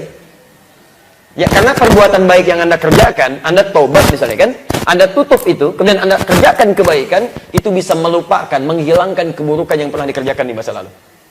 Saya mau tanya pada Anda begini, kalau yang jelek-jelek, yang kurang bagus, biasanya suka dilukiskan dengan yang kanan atau yang kiri? Kalau yang baik-baik, perhatikan. Ini agak sulit menemukan referensi bukunya ya. Ada beberapa buku tapi tidak mudah mendapati. Lihat sini. Kenapa kiri didahulukan? Ingin memberikan kesan bahwa tidak ada manusia yang sempurna. Hati-hati. Setiap kita pernah melakukan keburukan. Orang yang soleh sekarang pun menurut Allah belum tentu. Mungkin karena aibnya ditutup saja. Jadi kalau Anda pernah berbuat salah di masa lalu, bukan berarti Anda tidak bisa menjadi baik. Selalu terbuka pintu peluang kebaikan. Cepat tutup dengan yang kanan yang baik-baik. Tobatlah kepada Allah, tutup itu semua. Maka dengan Anda berbuat baik dalam kehidupan, maka Masya Allah, kebaikan akan dibuka, kejelekan akan ditutup. Bahkan tidak sedikit orang-orang yang melakukan tindakan buruk di masa lalu, menjadi tokoh di masa depan, dan keburukannya jadi hikmah untuk orang-orang kemudian. Makanya saya selalu sering katakan, jika Anda belum mampu berlomba dengan orang soleh, mengerjakan banyak kebaikan, sebaiknya Anda berlomba dengan para pendosa untuk beristighfar dan bertobat. Itu lebih mudah gitu kan. Di Anda tutup, selesaikan, bermohonlah kepada Allah kebaikan. Karena itulah nanti Anda mengatakan, Allahumma ba'id baini wa baina khatayaya kama ba'adta bainal masyriqi wal maghrib. Anda sering mengucapkan ini, tapi Anda tidak memahami isinya. Kalau Anda pahami isinya, ya Allah, nyambung dengan yang tadi itu. Allahumma ba'id baini wa baina khatayaya. Ya Allah, mohon jika dalam sholat ini hamba membawa banyak kesalahan sebelum sholat ini, maka mohon jauhkan antara hamba dengan kesalahan hamba yang hamba buat, seperti engkau jauhkan antara timur dengan barat yang tidak pernah bertemu. Hamba nggak ingin melihat lagi kesalahan itu di akhirat. Ya Allah, tolong jauhkan, hapuskan hari ini juga. Allahumma naqqini minal khataya kama yunaqqa thawbul abyadu minad danas. Ya Allah, kalau kesalahan itu begitu pekat, mohon ya Allah bersihkan dengan suci, dengan baik, seperti pakaian dibersihkan dari noda. Kalau perlu gunakan air yang sangat dingin, bil ma'i wat thalji wal barad, untuk membekukan dan menghancurkan dia. Dan saat Anda mengucapkan itu, Anda sadar Anda punya dosa apa saat Anda melakukan itu. Jadi ketika Anda mengatakan Allahumma ba'id baini wa baina khataaya, ya, cek Anda punya dosa apa saat sampai Anda sholat itu? Punya dosa pada orang tua, lisan Anda tajam mengakibatkan beliau menangis. Punya dosa terhadap pasangan hidup, punya dosa terhadap anak, punya dosa terhadap teman, tetangga, atau bahkan yang enggak Anda kenal pun ada dosa juga di situ. Hati-hati gitu kan. Maka saat Anda mengucapkan kalimat itu Anda sedang bertobat. Karena demi Allah saya katakan, ketika Abu Bakar Siddiq bertakbir, tidak pernah beliau bertakbir kecuali air mata terurai dalam jiwa. Keras terurai. Masya Allah. Karena takut ketika bertakbir, mengatakan Allah Maha Besar, tapi membawa kebesaran dalam dirinya. Merasa agung, merasa paling khusyuk, merasa paling hebat, takut membawa dosa. Bahkan menantu Nabi, Masya Allah, pemuda mulia Ali bin Abi Thalib radhiyallahu ta'ala anhu, itu baru dengar adzan saja panggilan sholat, itu sudah bergetar. Saya takut ketika mendengar panggilan yang jika terdengar dengan benar oleh gunung-gunung ya, dan bebatuan akan hancur mendengarnya, saking tak sanggupnya menghadap kepada Allah. Ya, sekarang saya dipanggil, makhluk zalim ini dipanggil, katanya. Zalim itu kan banyak salah. Selevel sahabat Nabi, menantu Nabi, menikah dengan putri kesayangan Nabi, surganya tanpa hisab, tingkat paling tinggi, masih merasakan ada kesalahan yang harus diperbaiki. Antum menantu Nabi bukan, ponakan Nabi bukan, nggak pernah menikah dengan putri Nabi, Masya Allah, surga belum jelas, amalan berantakan, hisab menegangkan, masih sibuk melakukan maksiat. Antum sehat. Nah, coba perbaiki diri dulu gitu kan. Ini poinnya. Dan sumber utama keburukan itu sebetulnya bukan pada orang lain, pada diri sendiri. Jadi kalau ada sesuatu respon kita yang buruk pada orang lain, sebetulnya bukan karena orang lain berbuat salah, karena Anda tidak mampu menjaga nafsu Anda. Itulah sering diberikan waswas pada diri kita, tidak mampu menjaga diri kita, kolbu kita. Di mana posisi kolbu ini? Di sodron, dada. Itu yang diincar oleh setan untuk diberikan waswas keburukan. Lihat, qul a'udzu birabbin malikin ilahin min syarril waswasil alladzi yuwaswisu fi sudur. Bukan nahar, sudur. Karena itulah Anda letakkan di sudur. Ini gambaran supaya jaga tuh. Jaga, intinya ada di situ. Jaga kolbu Anda tuh. Jaga kolbu Anda. Kalau kolbu Anda bagus, baik, nafsunya bisa dijaga. Karena nafsu ini yang mengarahkan Anda pada keburukan. Quran surah 12:53. Posisi paling tinggi di sebelah atas. Wa ma ubarri'u nafsi innan nafsa la'ammaratun bis-su'.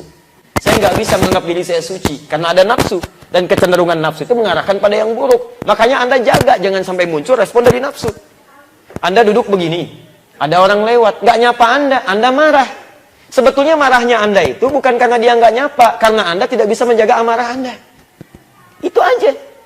Kalau baik-baik Anda berpikir bisa menjaga itu dengan positive thinking misalnya, mungkin Anda bisa menyimpulkan, oh, mungkin dia nggak nyapa karena sakit gigi.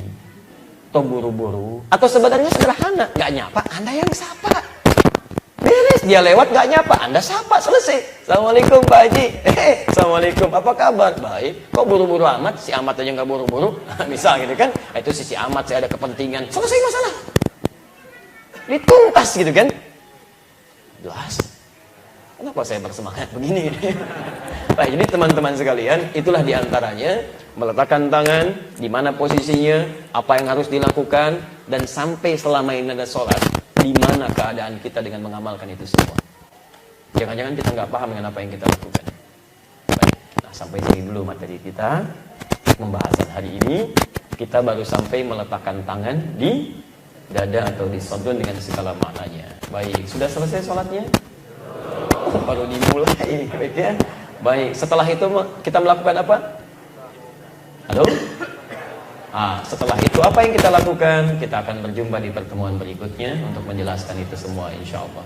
Materi ini sudah kami coba buatkan PowerPoint-nya. Saya belum tahu sudah di copy atau belum. Kalau belum nanti saya titipkan PowerPoint-nya. Anda boleh copy itu ya, dalam bentuk beberapa gambar-gambar yang bisa Anda lihat termasuk dalil-dalilnya.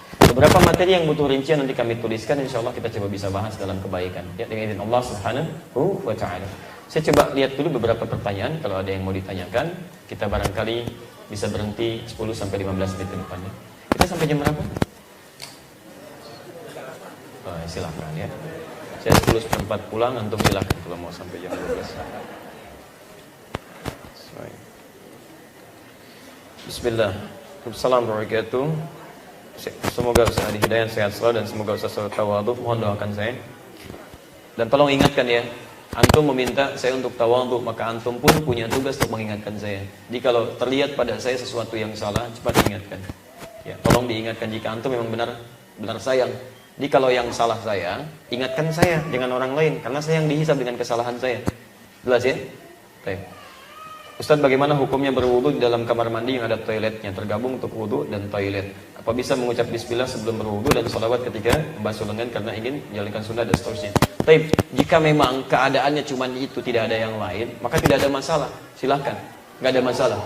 Ya. Tapi kalau ada yang terpisah, ini toilet, ini wudu, itu selesai masalah. Tapi jika dalam keadaan demikian, itu tidak ada masalah. Ya, silahkan Anda berwudu di situ, gitu kan? Kemudian Anda lakukan sesuai dengan sunnah-sunnah yang baik, walaupun dalam beberapa hal barangkali Anda bisa membacakan kalimat-kalimat dengan sir. Ya, semacam bismillah gitu kan. Kemudian ta'awud dan seterusnya ketika Anda memulai wudu, kan? Bismillah, Anda memohon kebaikan pada Allah Subhanahu wa taala, itu boleh Anda pelankan dalam hati Anda, ya dengan perasaan ikrah. Ikrah itu tidak suka dengan tempatnya, bukan enggak sah wudunya. Wudunya tetap sah. Ya, wudunya tetap sah. Ya, kenapa sesungguhnya tidak dianjurkan berwudu di tempat demikian? Bukan dilarang berwudu, karena gangguannya akan lebih banyak. Ya, karena setan itu senang di tempat yang kotor. Di antara tempatnya adalah toilet, kamar mandi, karena banyak kotoran di situ. Jadi bukan wudunya tidak sah, tidak. Wudunya tetap sah. Cuma mungkin gangguan akan lebih banyak. Jelas ya? Karena itu tidak ada masalah. Termasuk bahkan saat Anda mandi, kalau mandi besar, mandi junub, kan dimulai dengan wudu itu. Ya, kadang-kadang Anda memulai di tempat itu dan bersatu dengan toilet, itu nggak ada masalah. Anda wudu, kemudian Anda mulai mandi, basuh bagian kanan, basuh bagian kiri, ya, dengan sebelumnya basuhkan kemaluan. Setelah selesai, ingat kalau sudah selesai mandi besar, antum nggak usah wudu lagi. Nggak pakai Kalau sudah selesai mandi besar, karena antum memulai dengan wudu. Sudah wudu itu menghilangkan hadas kecil, mandi menghilangkan hadas besar. Jadi kalau sudah selesai antum, sudah wudu, kemudian mandi selesai semuanya, sudah handukan, nggak usah wudu lagi. Jadi nggak usah terlampau soleh, gitu kan? Sudah cukup sampai situ. Kecuali kalau sudah handukan, misalnya antum batal lagi, sudah handukan, sudah rapi, antum pipis lagi dan sebagainya, itu baru wudu lagi. Jelas ya? Baik, alhamdulillah. Paham?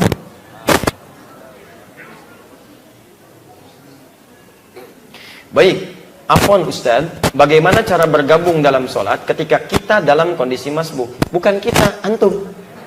Saya nggak ikutan. Baik ya, pertanyaannya kenapa antum masbuk itu? Itu dulu pertanyaannya. Sering saya sampaikan kalimat-kalimat seperti itu. Orang lain bisa tepat waktu, Anda masbuk, kenapa? Yang kita kenal Mas Tony, Mas Roy, antum masbuk gitu kan? Apa masalah antum? Ya, coba lihat kalau setiap waktu masbuk, mungkin pekerjaan Anda tidak mendekatkan diri Anda dengan Allah. Yang seperti itu, cari yang lebih baik. Yang punya rezeki kan Allah. Yang mengatur segalanya Allah. Ya, kalau Allah menyediakan yang baik, kenapa pilih yang tidak baik? Kalau Allah yang menyediakan yang mendekatkan pada dirinya, kenapa antum menjauhinya? Cari, kecuali dalam kondisi yang sifatnya darurat, gitu kan? Pertanyaannya, saat imam berdiri, ruku atau sujud? Baik. Innama ju'ilal imamu liyutamma bihi. Adapun imam dijadikan untuk diikuti. Jadi kalau imam sudah mulai melakukan gerakan, maka Anda masuk ke gerakan itu. Misal, imam sedang ruku'. Ya, begitu imam ruku', misalnya Allahu Akbar, maka Anda bertakbir langsung ruku'.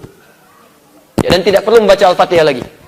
Jadi begitu imamnya ruku', misal takbir, imam ruku', Anda langsung ruku'. Takbir, Allahu Akbar, langsung ruku'. Bahkan di situ hadisnya jelas, teruskan. Ya innama ju'ilal imamu liyutamma bihi fa qira'atul imam qira'atul ma'mum. Adalah imam dijadikan untuk diikuti. Maka ketika Anda terlewat bacaan imam di Al-Fatihah itu, maka bacaan imam itu sudah mewakili bacaan kita. Jelas ya? Dan tidak perlu membaca Al-Fatihah lagi. Dan kalau sudah ruku, berarti Anda sudah mendapatkan satu rakaat. Karena ruku itu seakar dengan kata rak'atun. Dan semua di sini ulama sepakat. Silahkan cek di kitab fikih 4 mazhab. Semuanya sepakat. Gak ada yang beda. Imam Abu Hanifah, Imam Malik, Imam Syafi'i, Imam Ahmad bin Hanbal, semua mengatakan hal yang sama. Ya, jadi begitu Anda ruku, langsung bertakbir, langsung ruku, Anda sudah mendapatkan satu rakaat. Sah hukumnya dan tidak perlu menambah lagi. Paham ya? Baik, alhamdulillah. Tapi jangan juga dipahami berbeda ya. Tungguin sampai ruku, tungguin sampai ruku. Masya Allah lumayan. Ada aja yang begitu. Untuk salat yang terdiri dari 2 rakaat, baik salat wajib ataupun salat sunnah, posisi tahiyat akhir mana yang lebih utama, apakah istirahat atau tawarruk? Antum tuh kelas advance semua ya. Kita baru takbir antum sudah tahiyat, gitu kan? Baik, kita lihat. Tapi kita boleh berikan gambarannya di Al-Bukhari hadis 828 itu ada 2 keadaan di situ, ya. Sebagaimana Rasulullah SAW adalah Rasulullah SAW idza qa'ada fi rak'ataini. Jika beliau duduk di setiap 2 rakaat. Setiap 2 rakaat. Tapi tidak dijelaskan apakah 2 rakaat ini salatnya yang cuma 2 rakaat atau salat yang lebih daripada 2 rakaat tapi duduk di rakaat yang kedua. Karena setiap 2 rakaat pasti duduk. Pasti itu. Oke? Baik. Idza qa'ada fi rak'ataini, jika beliau duduk di 2 rakaat, qa'ada 'alal iftirash, maka beliau duduk dalam keadaan iftirash. Iftirash. Baik.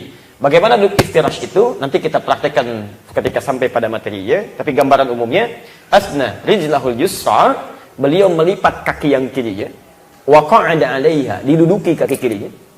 Antum duduk, kaki kiri lipat begini, duduki itu.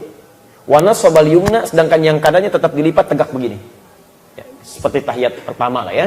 Baik, iftirash begini, tapi badannya tegak begini. Jadi tidak mincing kanan, kiri tetap tegak begini. Kaki kanannya juga tegak, kaki kiri dilipat kemudian diduduki. Wa idza kana fil akhirah, tapi saat duduk di rakaat yang terakhir, qa'ada 'ala tawarruk. Beliau duduk dalam keadaan tawarruk, lebih santai. Diselonjorkan lagi, duduk kemudian fi maq'adatihi, ya di tempat beliau duduknya, kemudian sedikit lebih santai di sini dalam setiap rakaat yang terakhir. Nah, sekarang saya mau tanya. Tadi antum sebutkan salat wajib atau sunnah yang 2 rakaat. Salat subuh berapa rakaat? 2. Baik. Pada tahiyat di salat subuh itu tahiyat itu duduknya, maaf, itu tahiyat saat duduknya di rakaat keberapa tadi? 2. Baik. Di akhir salat atau di pertengahan salat? Akhir salat. Baik, saya mau tanya pada antum. Dalam kondisi seperti ini, hadisnya tadi mengatakan setiap 2 rakaat iftirash. Tapi setiap beliau duduk di rakaat terakhir tawarruk. Halo, paham? Baik, subuh berapa rakaat? 2 rakaat. Baik, terakhirnya rakaat keberapa? Kedua. Jadi saat duduk beliau terakhir itu di rakaat yang kedua, itu berarti duduk yang baik. Kan nggak usah ngarang di sini ya, kita lihat. Di sini imam madhab melihat ini sesungguhnya kemudahan dari Nabi pada setiap sholat yang seperti ini.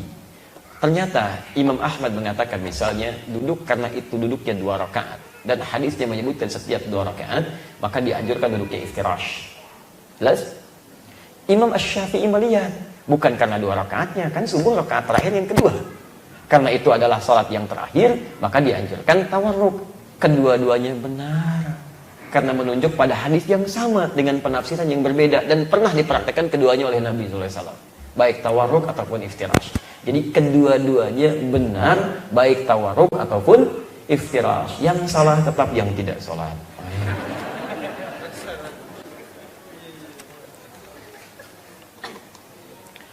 Ini sudah selesai tadi. Yang ingin ditanyakan bagaimana kalau ambil wudhu? Antum ngapain wudhu diambil? Orang lain nggak bisa pakai lagi kan? Di kamar mandi yang ada klosetnya saya sudah jawab tadi.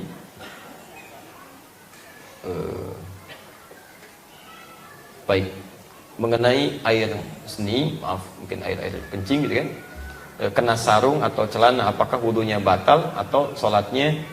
Baik, mungkin antum sedang menunaikan hajat, kemudian ada terkena ke kaki gitu kan, dan menunaikan sholat, apakah sholatnya batal? Antum sholat mengenakan pakaian najis, sedangkan syarat sholat menggunakan pakaian yang suci. Ya, pakaian yang suci, karena itu ya, sebaiknya antum ganti dulu atau bersihkan dulu, baru kemudian memulai dengan sholatnya. Baru memulai dengan sholatnya, dan tidak sah sholat dilakukan dalam keadaan dengan menggunakan pakaian najis. Sholatnya benar, tapi tidak sah. Ya, sholatnya benar, tapi tidak sah, karena fungsi anda berwudu itu membersihkan kotoran-kotoran yang ada pada secara fisik, baik fisik ataupun dalamnya. Jadi ketika anda misalnya kemudian berwudu, baik anggota wudunya bersih, tapi pakaian yang dibawa kan tetap dibawa dalam sholat. Ya, ini menunjukkan bahwa ada sesuatu yang harus diperbaiki kembali. Kecuali nanti dalam keadaan darurat-darurat tertentu, seperti orang yang memang terkena penyakit, ya, kayak beser dan sebagainya, gitu kan? Atau dia memang penyakitnya seperti itu, sering ada dalam keraguan-raguan. Maka walaupun dia setelah berwudu kemudian ada itu keluar, itu dianggap suci pada dirinya, nggak ada masalah. Jadi kalau ada yang sudah mengenakan pempes misalnya kan, ya karena penyakit-penyakit tertentu, sepanjang dia sudah berwudu, walaupun keluar itu dianggap suci sampai selesai sholatnya. Setelah itu dia bisa bersihkan kembali. Ya. Afwan Ustaz, apabila kita berkunjung ke rumah sahabat lalu kita sholat berjamaah, tetapi kita berbeda madhabnya, apa yang harus lakukan Ustaz? Ikut madhab beliau akan tetap madhab saya. Antum paham madhab dulu nggak? Kan? Harus diketahui dulu. Ya, manhaj, madhab, jangan sampai ini manhajnya beda, itu kan. Tapi nggak ngerti apa itu manhaj. Baik ya, baik. IQ itu anugerah, tapi bodoh itu pilihan gitu. Ya, jadi jangan sampai mengungkapkan sesuatu yang membuat orang lain terus tersenyum. Itu ya, jadi jangan sampai pelajari dulu dan sebagainya. Kemarin saya di Dumai itu ditanya, apakah Ustadz bermanhaj akidah salaf? Masya Allah, dia semuanya sama. Kalau akidah itu pasti sama. Kalau beda non muslim artinya. Akidah itu Islam, selesai. Kan? Apa itu madhab? Kalau disebut dalam fikih, madhab itu artinya adalah keadaan untuk mengerjakan satu ibadah dengan cara-cara berbeda yang diperkenankan oleh Nabi, yang dipilih oleh kita. Ya. Tapi landasannya tetap harus dalil. Jadi kalau dari Nabi misalnya ada beberapa cara, nah cara ini disebut dengan manhaj ibadah, bukan manhaj akidah. Jadi nanti manhaj itu bisa macam-macam Pak ya Bu ya. Manhaj dalam akidah, manhaj dalam fikih, manhaj dalam pemikiran, ya itu beda-beda. Tesis saya yang kedua di Indonesia, itu kami menulis tentang manhaj Ibnu Aqil fi syarah Alfiyah Ibnu Malik. Ya, metodologi diartikan di situ. Metodologi Ibnu Aqil dalam memberikan syarah keterangan pada Alfiyah Ibnu Malik. Ya, Ibnu Malik itu ulama besar, ahli bahasa, merangkum teori bahasa dan ratusan kitab itu, dari ratusan kitab menjadi 1000 bait saja. 1000 bait. Jadi tipis seperti ini Pak, bisa dikantongin tuh. Jadi kalau Anda bisa baca, pahami itu, Anda telah paham teori-teori bahasa. Itu saking luar biasanya beliau ya. Kalamuna lafdhun mufidun kastaqim wasmun wa fi'lun thumma harfun lil kalim wahiduhu kalimatun wal qawlu am wa kalimatun biha kalamun qad yu'am bil jarri wat tanwini wan nida wa al wa mustadidul ismi tamyizun hasal mita fa'alta atat wa ya if'ali wa nulik balanna fi'lun yanjari, kumpulkan oleh beliau dalam 1000 bait. Nah, kami memberi di antara syarahnya ada namanya Ibnu Malik ya. Nah, Ibnu Aqil bukan Ibnu Malik. Syarahnya Ibnu Aqil. Ya, ditulis oleh beliau penjelasannya ini begini, ini begini. Nah, saya mengeluarkan metodologinya. Seperti apa metodologi ini? Dengan metodologi serupa kalau diketahui kita bisa terapkan pada yang lain.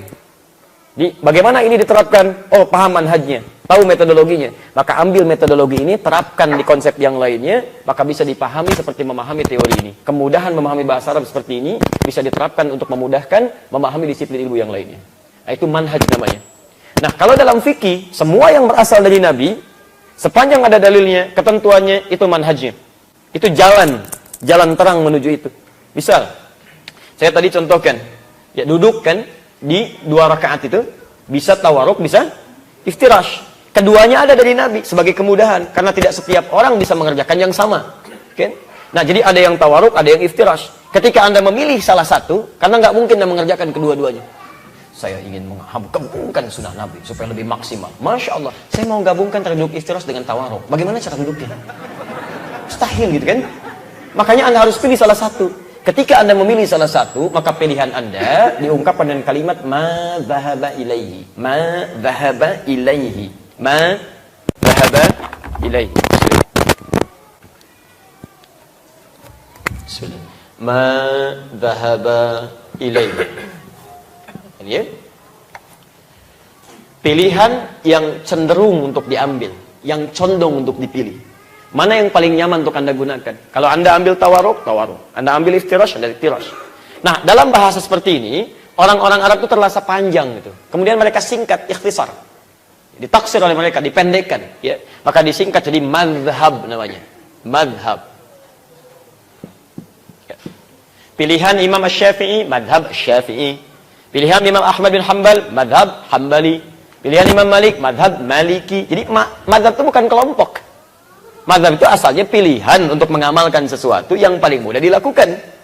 Ya, di Arab itu banyak singkatan Pak.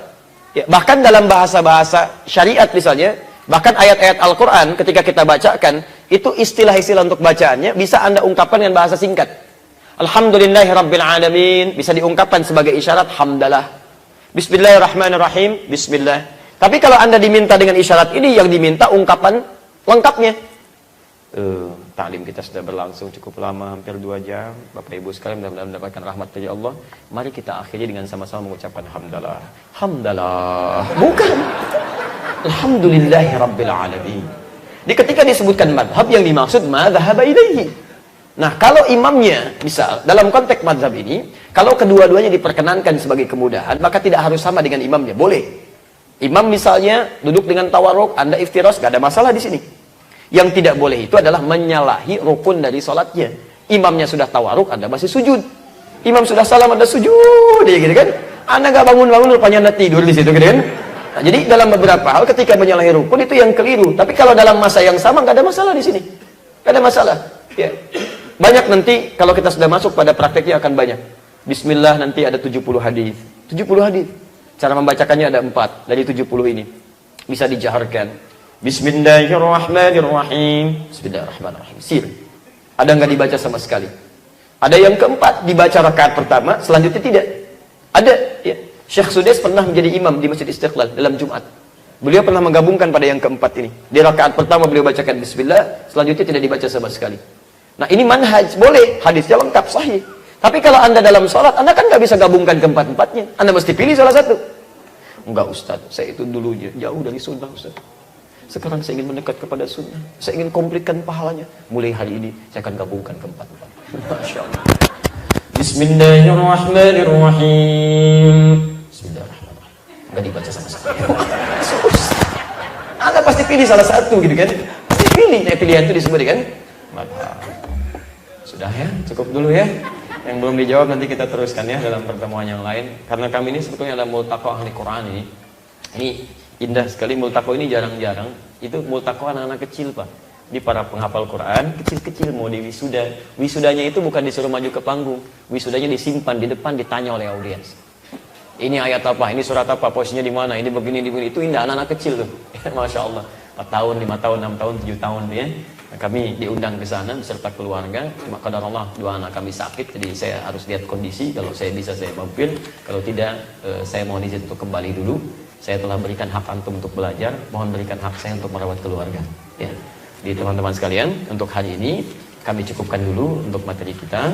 Kita insya Allah akan bahas yang belum terjawab ini. Kami akan kumpulkan di staf kami untuk bisa disatukan nanti dalam sesi Al-Quran Sunnah Solution di Kamis malam Jumat di Masjid Al-Ihsan PTN PJS di sana. Kita akan bahas ini juga bersama nanti dari Mufti Singapura insya Allah ya, bila tidak ada halangan beliau datang.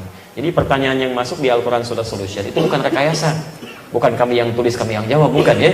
Itu dari masyarakat masuk, kami bacakan, kami tuliskan, dan itu kami pun nanti meminta pendapat-pendapat pada guru-guru yang lainnya. Demikian, mari kita meningkatkan amal saleh, jauhi berbagai hal yang tidak produktif, yang bisa menghadirkan hal-hal buruk dalam kehidupan kita di hadapan Allah Subhanahu wa taala, dan maafkan bila ada yang kurang berkenan. Semoga Allah mengampuni dosa-dosa kita semua. Bila ada yang benar, silahkan ambil dan amalkan, itu petunjuk dari Allah dan Rasulnya. Tapi pemirsa, bila Anda menemukan kekurangan, kesalahan, itu berasal dari saya, tunjukkan kepada kami ya, kemudian mohon maafkan saya, dan tinggalkan pendapat saya yang keliru, ambil pendapat ustaz lain yang lebih baik dalam kehidupan kita. Dan mohon izin ya, tolong jangan terbatas belajar kepada saya, cari guru-guru yang lain, dapatkan dimanapun, dari televisi manapun, dari sumber manapun, sepanjang itu mengajak Anda lebih dekat dengan Allah Subhanahu wa taala dan Rasulnya. Subhanakallahumma wa bihamdika asyhadu an la ilaha illa anta astaghfiruka wa atubu ilaik, wa akhiru da'wana alhamdulillahi rabbil alamin.